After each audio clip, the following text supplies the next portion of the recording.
Hey Vanok, I'm Michael Darnell. And I'm Derek Lee. And we just got back from the Tunza International Children and Youth Conference on the environment hosted by the UNEP. If you recall, back in March, me and Michael both entered a video contest hosted by Vanok, which was to create a 90-second video on sustainability. We were lucky enough to come out as winners. Turn off your lights, save electricity, change our planet into something pretty. Going to work by yourself in an SUV, you should go with HYBRID. We went to receive our prize money at the annual World Conference of Environment and Sport that was being held at the Vancouver Convention Centre. And when we were there, our video was shown, and after the video we met somebody from the UNEP who was named Theo, and he invited us to another conference in South Korea for children and youth that was called the Tunza Conference. So here's a little video documentary that we made about our amazing experience in Korea and showcasing some of the clips that we took while we were there. First day is when we left for Korea, and the whole day was flying, not too exciting, and it was an 11-hour flight direct. Imagine if people started doing all this. The planet we call Earth would turn into bliss.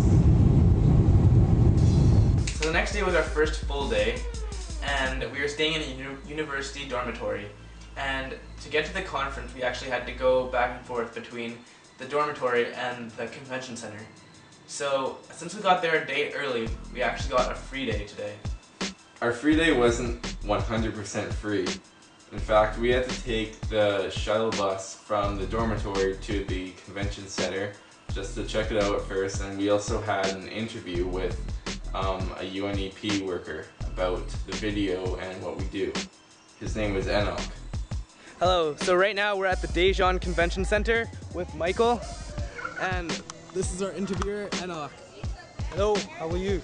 So when we first got into the convention center, the first thing we noticed was a wall just covered with paintings done by children for the children's painting competition for the environment. So before the youth conference that we're going to, there is a children's conference going on, and what they had was a painting competition for saving the environment. The next day was the official start of the conference for the youth, which is us. And the first event that happened was everybody, the children and the youth, gathering in the grand ballroom of the convention center to announce the children's painting competition winners.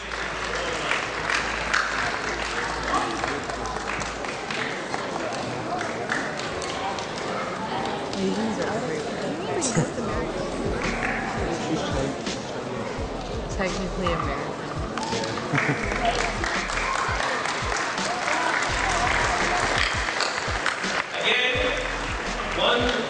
After announcing the winners, we had another session in the grand ballroom, which was a debate.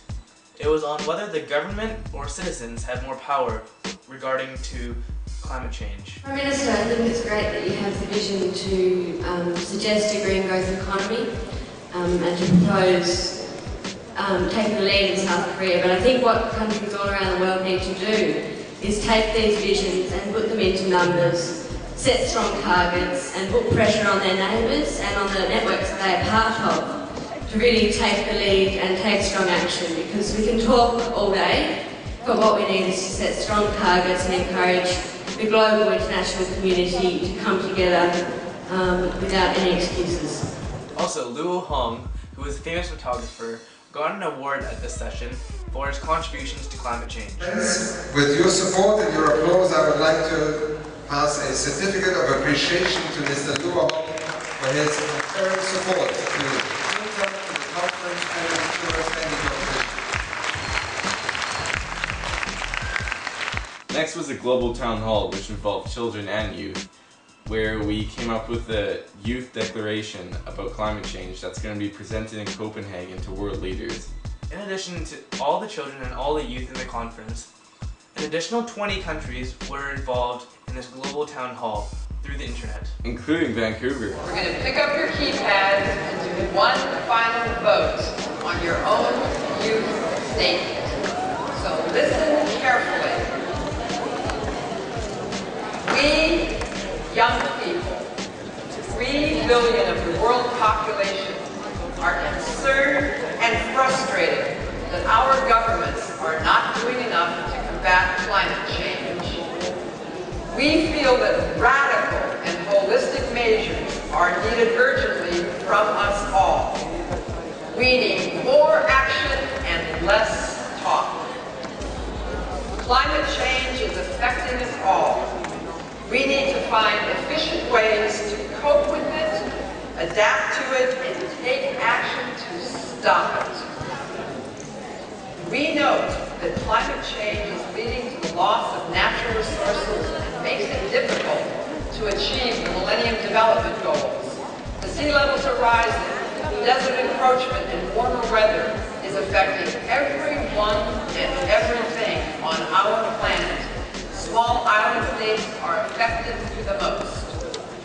Climate change has serious consequences, not only for ecosystems, but also for human health, job security, and social development.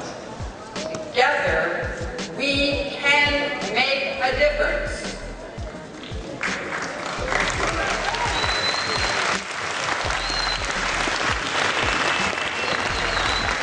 So the next day was when all the children of the conference were leaving, and for us, this was mainly a day for meetings.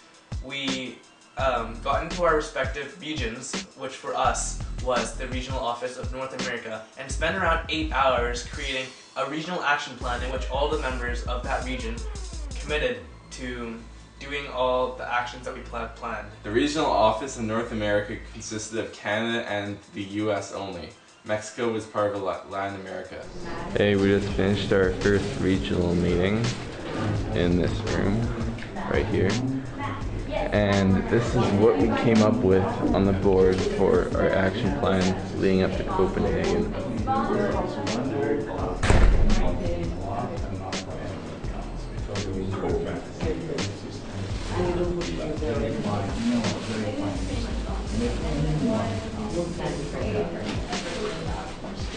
The next day we continue with our regional meetings that consisted of finalizing our regional action plans.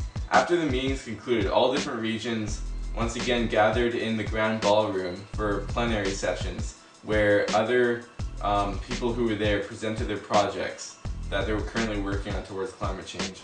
As I explained before, climate change obviously impacts on many things, such as human health, agriculture, forests, water resources, and food subsistence.